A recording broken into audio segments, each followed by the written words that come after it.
मैं जैसे ही कमरे में आई तो मेरे भाई के कमरे से अजीब तरह की आवाज़ आ रही थी। उस वक़्त कमरे में मेरे भाई के साथ एक लड़का था। दोनों काफ़ी अजीब हालत में मौजूद थे। मुझे बहुत ही ज़्यादा गुस्सा आया क्योंकि मैं उन दोनों को खिड़की से देख चुकी थी। मैंने दरवाज़े पर दस्तक दी। अचानक मेरा भाई डरकर दरवाज़े पर आया। "ये कौन है?" जिस पर उसने बताया कि ये मेरा दोस्त अंसर है। हम दोनों फ़िल्म देख रहे थे। मैंने कहा कि इसे भेजो यहाँ से। अनसर को उसने भेज दिया। मैंने बड़े ही गुस्से से इरफ़ान को कहा कि ये तुम क्या कर रहे थे? मैं अच्छी तरह से समझ चुकी हूँ कि इस कमरे में क्या हो रहा था। मैं तुम दोनों को देख चुकी हूँ। तुम्हें शर्म आनी चाहिए थी ऐसा काम करते हुए। तुम लड़की के साथ ये सब कुछ कर रहे थे। मैं तो कभी सोच भी नहीं सकती थी कि तुम ऐसा कुछ करोगे। क्योंकि मेरे घरवाले एक शादी पर गए हुए थे। मैं कॉलेज से अभी आई थी। जिस पर अरफ़ान ने बताया कि आप इतनी जल्दी कैसे आ गई? मुझे तो लगा कि आप इतनी जल्दी नहीं आएँगी। आपकी बस तो काफ़ी लेट आती थी।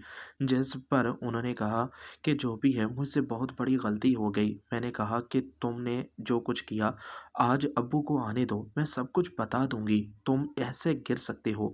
जो भी है अगर तुम ये सब कुछ किसी लड़की के साथ कर रहे होते तो हो सकता था कि मैं तुम्हें माफ़ कर देती, लेकिन इस बार मैं तुम्हें माफ़ नहीं करूँगी।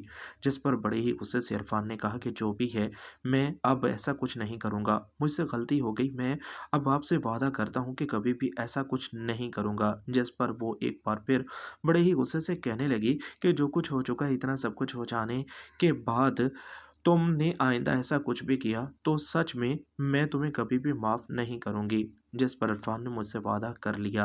लेकिन मैं अपने कमरे में जा चुकी थी। बार-बार यही सोच रही थी कि इरफ़ान ऐसा कैसे कर सकता है? इरफ़ान के पास आई, मैं इरफ़ान को समझाना चाहती थी। मैं नहीं चाहती थी कि वो अब कभी भी ऐसी कोई गलती करे। जिस पर इरफ़ान ने कहा कि मैं मजबूर और बेबस हूँ। मैं जवान हूँ, खूबसूरत हूँ। मैं भी अब चाहता हूँ कि किसी लड़की से मेरी दोस्ती हो। मैं उसके साथ अच्छा वक़्त गुज़ारूँ, लेकिन कोई लड़की मेरी दोस्त है ही नहीं। अगर कोई लड़की मेरी दोस्त बन गई, तो मैं सच में ऐसा काम कभी भी नहीं करूँगा। ठीक है, मैं तुम्हारे लिए कुछ करती हूँ। आलिया जो कि मेरी दोस्त थी, साथ ही उसका घर था। आलिया जो मेरी हमरास भी थी, मेरी एक लड़के से दोस्ती थी। आलिया हमेशा मेरी मदद करती थी। आलिया ने भी कहा था कि मैं तुम्हारे भाई के साथ कुछ वक़्त गुज़ारना चाहती हूँ। पहले तो मैंने डाँट दिया था, लेकिन अब तो इरफ़ान के साथ आलिया की दोस्ती मैं आसानी से करवा सकती थी। आलिया पहले ही मुझे कह चुकी थी और इरफ़ान भी अब मजबूर और बेबस भी था। अब मेरी बात मानने के लिए वो तैयार भी था।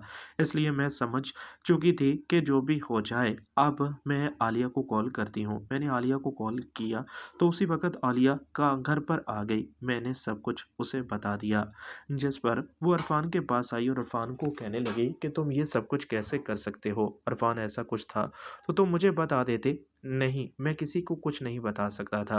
मुझे पता था कि आलिया अगर मैं तुमसे ऐसी-वैसी कोई भी बात करता, तो तुम सब कुछ ही मेरी बहन को बता देती। इसलिए मैं कभी भी नहीं चाहता था कि ऐसा कुछ भी हो।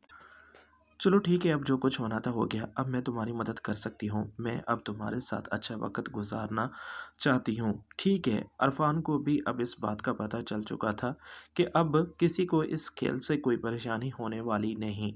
उसी वक़्त अब आलिया ने मेरे साथ खेलना शुरू कर दिया। अब मुझसे भी बिल्कुल कंट्रोल नहीं हो रहा था। लेकिन मुझे नहीं पता था कि आलिया इस खेल की अच्छी खिलाड़ी है। उसे काफ़ी अच्छी तरह से खेलना आता है। वो काफ़ी अच्छे तरीके से खेलने लगी।